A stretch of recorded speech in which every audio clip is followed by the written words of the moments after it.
Altius Minerals Q2 2026. EPS missed consensus, coming in at 14 cents Canadian versus the 18.2-cent estimate. Right, a pretty glaring miss on the bottom line. Yeah, but revenue completely beat expectations, hitting a record 30 million Canadian in attributable royalty revenue. Which is just a massive top-line number for them. It really is. And management provided no concrete consolidated forward JAP guidance, but they did forecast record global potash shipments and, a massive ramp up in lithium. So the stock reaction is what's really fascinating here. Exactly. Capital markets completely shrugged off the bottom line miss. I mean, shares gapped up 0.83% pre-market and closed the day up 1.30% at $63.15. Which puts it sitting right near the top of its 52-week range. Right. So welcome to this deep dive into the Altius earnings sources. If you are a retail investor looking at this and wondering why a stock rallies on an earnings miss, you are in the exact right place today. Because it definitely feels counterintuitive if you're just reading the headlines. Exactly. So our mission today is to unpack the underlying segment performance, look at the staggering margins of their royalty model, and figure out exactly why Wall Street analysts looked past the earnings miss to reward the stock. Yeah, and to really get that, you have to look at the top-line drivers first. Okay, let's unpack this top-line surge then.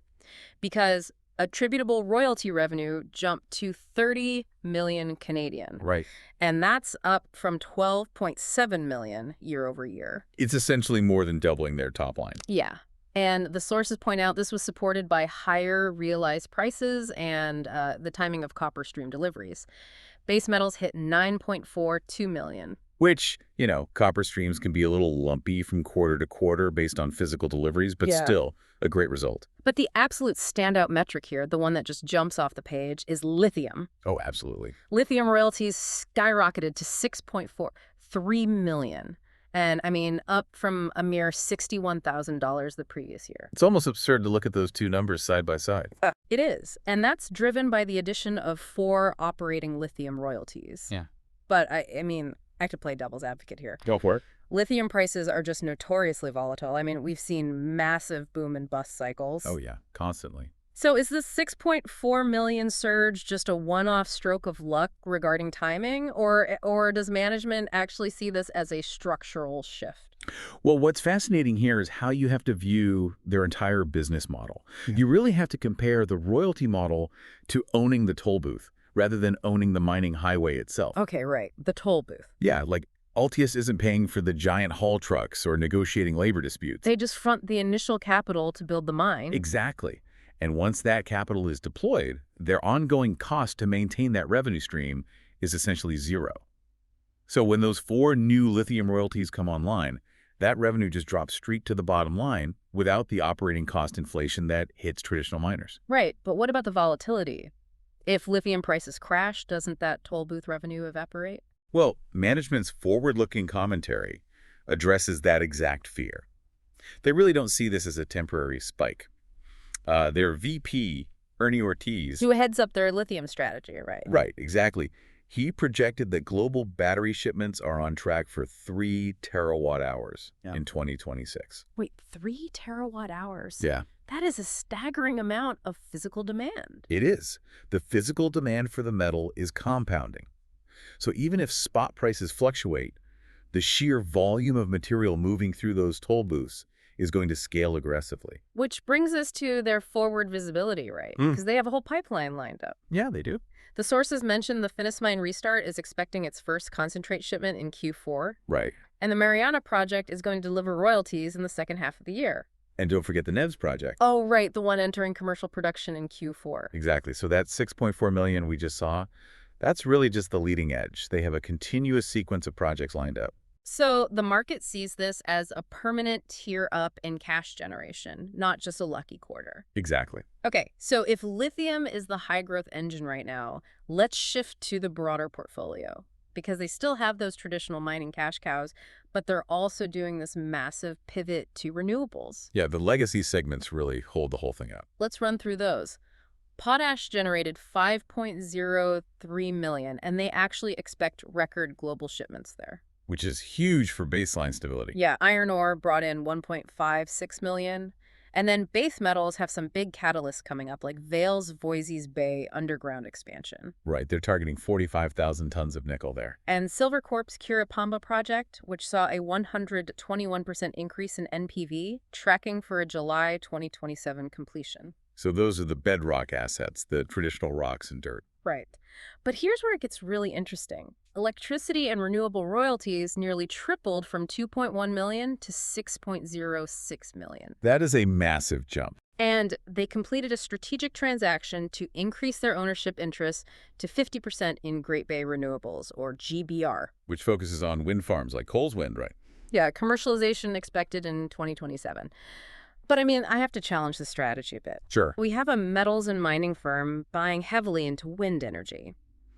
Doesn't this blur the lines of their core competency? Like, are they losing focus by straying from traditional mining?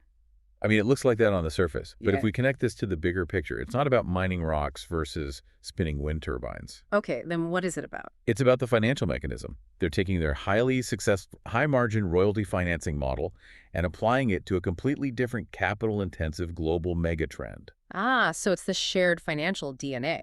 Exactly. Think about a wind farm developer. They face astronomical upfront capital costs to build the turbines, just like building a mega mine. Right, but once it's plugged into the grid. The marginal cost of producing electricity from the wind is practically zero. So Altius acts as an alternative financier, providing the upfront capital for a piece of the revenue. Right. It's the toll booth model, again, just applied to electrons instead of copper or potash. Wow. Okay, that actually makes perfect sense. And I imagine that diversifies their risk away from pure commodity cycles, too. Oh, heavily. It stabilizes their long-term yield. Electricity demand doesn't swing wildly based on Chinese housing starts the way copper does. Okay, so tying this all together, we have a booming lithium segment, renewables are surging, potash is steady. The top line is humming. Right. So why did EPS fall short of consensus? Why did they miss the bottom line? Well, adjusted EBITDA came in strong at 23.3 million, Up from 7.5 million last year, yeah. and operating cash flow was 14.02 million. But you have to look at the accounting quirks of royalty companies. Like that staggering reported net margin of 543.91%. Yes, exactly that. Like if a normal retail company claimed a 500% profit margin, they'd be investigated. Instantly. But in the royalty space, a margin over 100% happens because the bottom line gets inflated by non-operating income, Like what specifically? like equity accounting adjustments. When they invest in a joint venture, like the Great Bay Renewables entity, the paper gains from those structures funnel into net income. Even if they haven't realized the cash. Exactly. It artificially inflates net income relative to cash revenue. Okay, so that explains the weird margin. But what about the EPS miss itself? Net earnings were 8.59 million, and adjusted EPS was 14 cents. Right, which missed the 18.2-cent estimate. Because, according to the sources, higher revenues were offset by higher expenses. Specifically, integration costs for LRC. Lithium Royalty Corp. Yeah, and higher tax payments, plus some working capital changes. So friction costs of expanding the business. Exactly. Integration costs are temporary drags on earnings. The market looked right through those one-time GAAP expenses. Which explains the analyst reaction. I mean, 6 analysts maintained a consensus hold, but National Bank actually boosted their target to $75 Canadian. And Canaccord raised theirs to $70. Which is wild. You don't usually see price targets raised on an earnings miss. So what does this all mean for you, the retail investor listening right now? It means the institutional market is focusing on underlying asset expansion and liquidity. Because the actual cash generation potential increased, even if the accounting net income didn't look pretty. Right. And if you want the ultimate sign of management's confidence, look at the dividend. Oh, absolutely. The board approved a 10% dividend hike to 11 cents per share. You do not hike your dividend by 10% if you are worried about the underlying health of your business. No, you'd hoard the cash. Exactly. Cash flow is king. That dividend hike speaks way louder than a GAAP earnings miss driven by integration costs. So that's why the stock gapped up and closed near its 52-week high. Capital markets gave them a total free pass on the EPS miss because the fundamentals are just too strong. Exactly. They saw the toll booths getting busier and rewarded the execution. It really is a fascinating model, and it leaves me with this broader market question to mull over. What's that?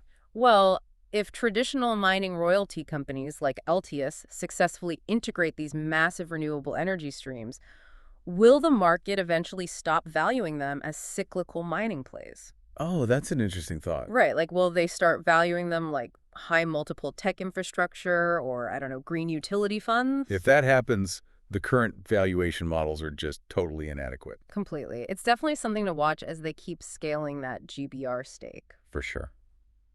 Well, that wraps up our look at the Altius Minerals Q2 report. Make sure to follow the show for daily earnings coverage so you never miss a deep dive like this.